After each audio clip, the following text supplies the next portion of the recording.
ఈరోజు దీపావళి పర్వదినాన చార్మినార్లోని భాగ్యలక్ష్మి అమ్మవారిని దర్శించుకోవడం జరిగింది. రాష్ట్ర ప్రజలందరికీ కూడా దీపావళి పండుగ శుభాకాంక్షలు తెలియజేస్తా ఉన్నాం. ఆ అమ్మవారి దయతోని రాష్ట్ర ప్రజలందరూ కూడా సుఖ సంతోషాలతో ఆయురారోగ్యాలతో ఉండాలని, ఆ అమ్మవారు మనందరినీ చల్లగా దీవించాలని ప్రార్థించడం జరిగింది. ముఖ్యంగా హైదరాబాద్ అంటేనే ఒకప్పుడు మత సామరస్యానికి మరి ప్రతీకగా మన హైదరాబాద్ ఉండేది.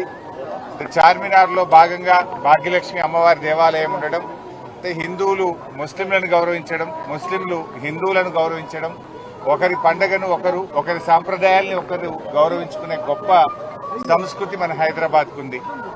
ఈ హైదరాబాద్ నగరం ఇంకా ఇంకా వెలిసిల్లాలని, ఇంకా అభివృద్ధి పథంలో ప్రయాణించాలని అమ్మవారిని ప్రార్థించడం జరిగింది.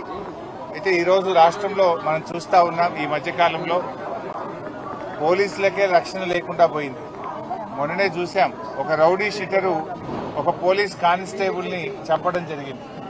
ఇది చాలా దురదృష్టకరమైన సంఘటన. అంటే హోంమంత్రిగా ముఖ్యమంత్రి ఉన్నాడు, ముఖ్యమంత్రి హోంమంత్రి, హోంమంత్రి ముఖ్యమంత్రి, కానీ ఇలా ప్రజల్ని రక్షించాల్సినటువంటి పోలీసులకే రక్షణ లేకుండా పోయింది ఈ రాష్ట్రంలో. అంటే ప్రభుత్వం పూర్తిగా శాంతి భద్రతల్ని నెలకొల్పడంలో, ప్రజలకు రక్షణ కల్పించడంలో ఈ ప్రభుత్వం పూర్తిగా విఫలమైపోయింది. ఇవాళ నిజంగా ఒక కానిస్టేబుల్ మరణించడం అనేది చాలా చాలా బాధాకరం. ఆ కుటుంబానికి మరి ప్రభుత్వం అన్ని రకాలుగా ఆదుకోవాలని, వారి కుటుంబ సభ్యుల్ని మరి ప్రభుత్వ ఉద్యోగంతో పాటు వారిని అన్ని రకాలుగా ప్రభుత్వం ఆ కుటుంబానికి అండగా ఉండాలని కూడా మేము ప్రభుత్వాన్ని డిమాండ్ చేస్తా ఉన్నాం. దీన్ని రివ్యూ చేసుకోవాలి. నిజానికి నైతిక విలువలుంటే, బాధ్యతలుంటే ఆ రోజుల్లో హోంమంత్రులు రాజీనామా చేసేవాళ్ళు. కానీ ఈ ముఖ్యమంత్రికి అట్లాంటివి ఏమీ లేవు. ఇవాళ ఈ రాష్ట్రంలో శాంతి భద్రతలు తగ్గిపోయి గుండాల రాజ్యం వస్తూ ఉంది ఎక్కడ చూసినా కూడా.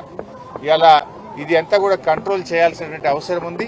మరి పోలీసులు ఇలా ప్రజల ప్రాణ మాన రక్షణను కల్పించేటువంటి పోలీసులకు ఇలా రక్షణ లేని పరిస్థితులు ఈ రాష్ట్రంలో ఏర్పడడం అనేది చాలా దురదృష్టకరం.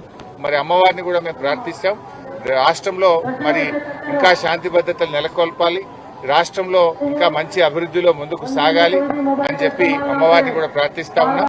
మరి ఎంతో పురాతన చరిత్ర కలిగినటువంటి భాగ్యలక్ష్మి అమ్మవారిని ఈ రోజు దర్శించుకోవడం చాలా సంతోషంగా ఉంది. సరే, కేబినెట్ లో ఏం జరిగిందని నేను చెప్పాల్సిన అవసరం లేదు కదా. కేబినెట్ మంత్రి గారి కుమార్తె చెప్పింది కదా. నిజాలు ఏంటిది అనేటువంటిది నేను చెప్పాల్సిన అవసరం లేదు. వారి మంత్రివర్గ కుటుంబ సభ్యులే ఉన్న విషయాలన్నీ కూడా బయట పెట్టారు. ముందు దాని మీద వాళ్ళకి సమాధానం చెప్పమనండి. గన్ను ఎవరు తెచ్చారో సమాధానం చెప్పమనండి. ఇవాళ ఎందుకు పారిశ్రామికవేత్తలకు తుపాకులు పెట్టి అక్రమ వసూళ్లు చేస్తున్నారో దానికి సమాధానం చెప్పండి.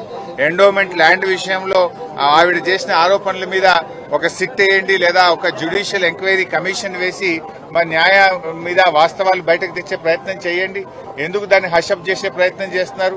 ఇలా 3-4 అంశాల మీద అక్కడ ఆరోపణలు వచ్చినాయి. వాటి అన్నిటి మీద ఒక సిట్టింగ్ జడ్జితో జ్యుడిషియల్ ఎంక్వైరీ వేయండి, అన్ని విషయాలు బయటకు వస్తాయి కదా. ఇవి మేం చేసిన ఆరోపణలు కాదు, మీ కేబినెట్ మంత్రులే చేస్తున్న ఆరోపణలు, మీ కేబినెట్ మంత్రుల యొక్క కుటుంబ సభ్యులు చేస్తున్న ఆరోపణలు. వీటన్నిటిని బయటకు తీయండి, బయటకు రావాలి. నిజంగా మీరు తప్పు చేయలేదు అంటే, మీరు ఇలాంటి జరగలేదు అంటే విషయాలు బయటకు తీసుకురండి. తప్పు చేయకపోతే పోలీసులు మంత్రి గారి ఇంటికి ఎందుకు పోయారు? తప్పు చేయకపోతే మంత్రి గారి కుమార్తె ముఖ్యమంత్రి సన్నిహితులే సెటిల్మెంట్ చేశారని చేసే ఆరోపణ మీద ప్రభుత్వం ఎందుకు సమాధానం చెప్తలేదు? ఇలా హైదరాబాద్ గుండా రాజ్యంగా మార్చారు. ఒకప్పుడు బీఆర్ఎస్ ప్రభుత్వము పెట్టుబడులకు స్వర్గధామంగా మారుస్తే మీరు గన్ కల్చర్లు పెట్టి పెట్టుబడిదారుల దగ్గర అక్రమ వసూళ్లు చేసి వాటాల్లో పంచుకోవడంలో తేడాలు వచ్చి మీరు తన్నుక చేస్తున్నారు. ఇలా పాలన చేస్తున్నారా, వాటాలు పంచుకోవడం కోసం మీలో మీరు తన్నుక చేస్తున్నారా? ప్రజలు బాధపడుతున్నారు, ప్రజలు ఆలోచిస్తున్నారు. బీఆర్ఎస్ హయాంలో రెడ్ కార్పెట్ వేసి పెట్టుబడిదారులను ఆహ్వానించింది బీఆర్ఎస్. కానీ ఈ రోజు మీరేం చేస్తున్నారు?